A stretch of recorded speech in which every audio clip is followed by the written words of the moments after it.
જોઈ રહ્યા છો KP news channel. Editor in chief Rafiq શેખની સાથે. સુરતમાં પારિવારિક વિવાદે લીધો ઉગ્ર વળાંક. પત્નીના વર્તનથી કંટાળેલા પતિએ સીસીટીવીનો લીધો સહારો. સુરતમાં એક દંપતી વચ્ચેનો પારિવારિક વિવાદ હવે પોલીસ કમિશનર કચેરી સુધી પહોંચ્યો છે.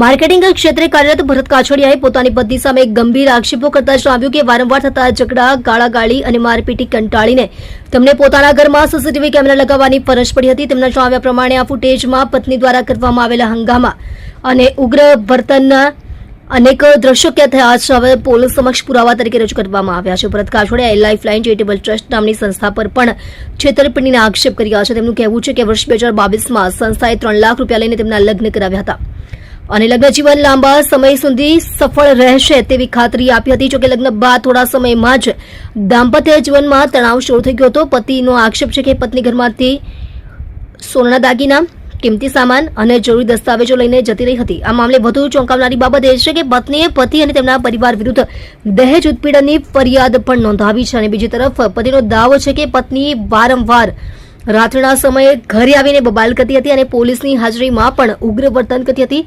એક ઘટનામાં તેણે પોતાના શરીર પર જ્વલનશીલ પ્રવાહી છાંટી આત્મહત્યા કરવાનો પ્રયાસ પણ કર્યા હોવાનો આક્ષેપ કરવામાં આવ્યો છે. સમગ્ર ઘટનાક્રમ સીસીટીવીમાં કેદ થયો હોવાનું કહેવામાં આવી રહ્યું છે. પરિવારે હવે સુરત પોલીસ કમિશનર કચેરીએ ન્યાયની માંગ સાથે રજૂઆત કરી છે. સાથે જ પતિએ એવો પણ દાવો કર્યો છે કે પત્નીના અગાઉ 6 લગ્ન થઈ ચૂક્યા હતા અને તેમની સાથેના આ 7મા લગ્ન હતા. હાલ પોલીસ સમક્ષ રજૂ કરાયેલ વિડીયો ફૂટેજ અને દસ્તાવેજોના આધારે તપાસ ચાલી રહી છે.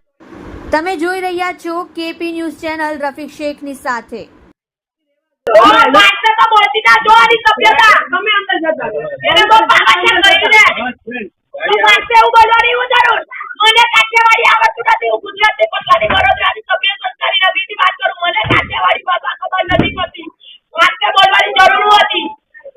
મને કહો તો એને બી કહો, એ તો તમારી આવે પૂરો લાગે એને આઈડો હાથમાં લઈ લે તમારી આમે ના તમારી આમે આઈડો હાથમાં લઈ લે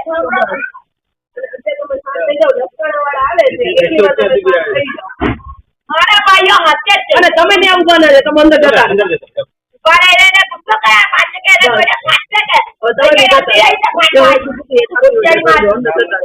બચ્ચાની આવે કે એના બાપનો નવો મતો હોતી આવે કે એ દિવસે મારા કોટ કે કાગળિયા લઈ ગયો અંદર સોનાની ચેન લઈ ગયો છોકરાનું પેન્ડલ લઈ ગયો